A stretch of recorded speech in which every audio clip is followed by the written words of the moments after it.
नमस्कार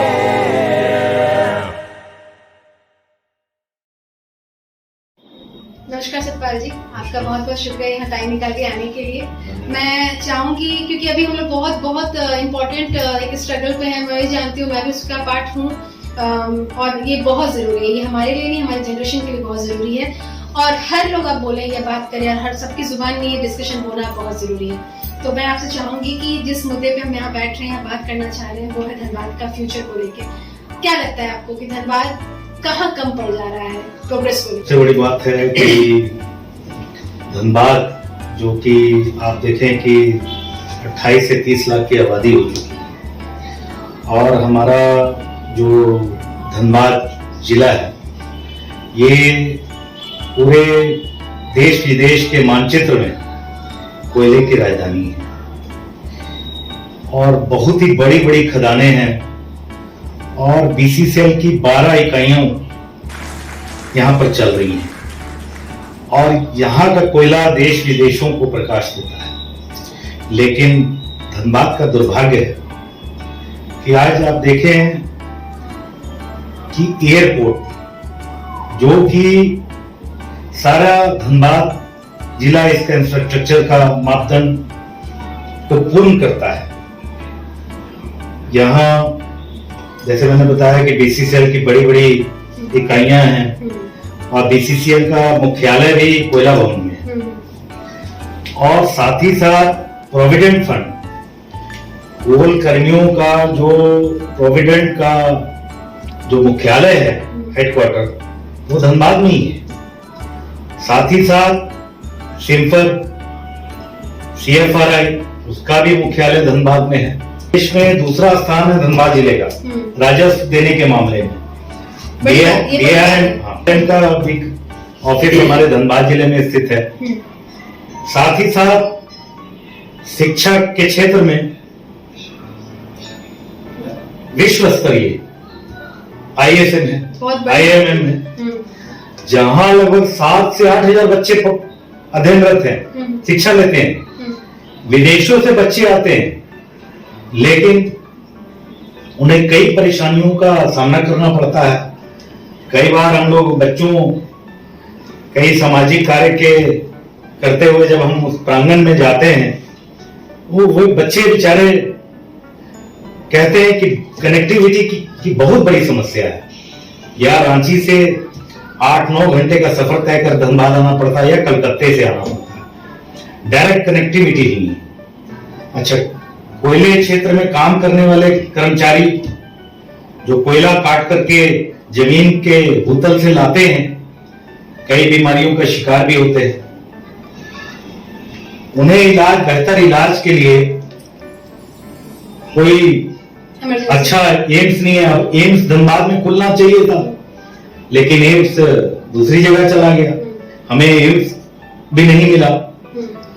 और कोल कर्मियों के लिए यहाँ के CMD साहब ने बड़ा अच्छा स्वागत एवं कार्य किया, सराहनीय कार्य, कि उन्होंने मद्रास CNC वेलोर जहां लोग यहाँ के जाते, यहाँ से एक स्पेशल ट्रेन एलएफपी जाती है जिसमें कई स्वास्थ्य के इलाज के लिए जाते हैं वहां, और वहां के डॉक्टरों का एक यहाँ पर CMD के मुख्यालय में जो सेंट्रल हॉस्पिटल है, यहाँ 250 बेड का यहाँ BCCL प्रबंधक ने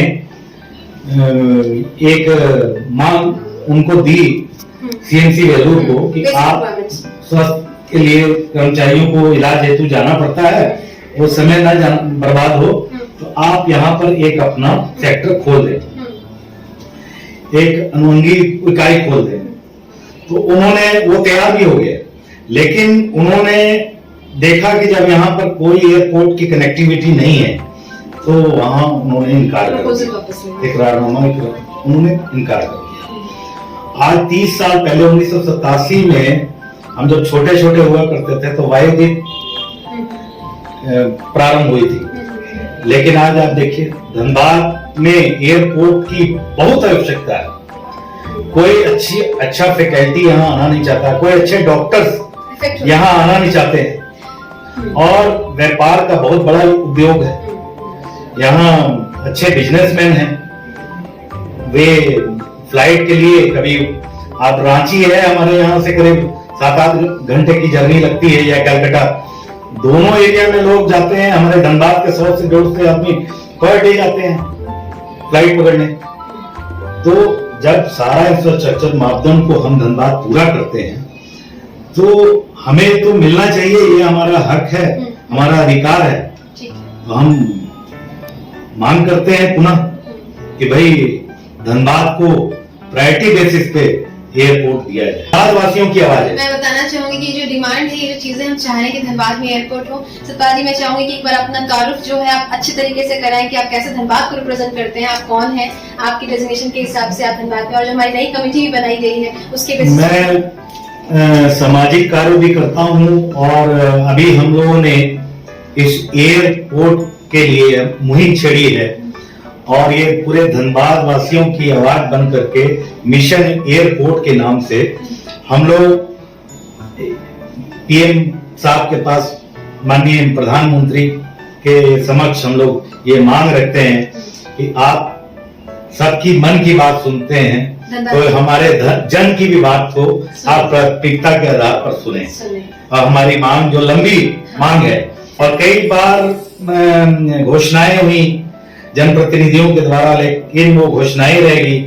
और पिछले 2 साल पहले बलियापुर में भी 642 एकड़ जगह चिन्हित की गई, लेकिन फिर वो ठंडे बस्ते में डाल दिया गया। इसलिए हम पुनः मांग करते हैं केंद्र सरकार से और राज्य सरकार से कि ये जो जन भावना है, जन लोगों की जो आवाज है, उसको गंभीरता से संज्ञान लेकर इसकी पूर्ति की जाए।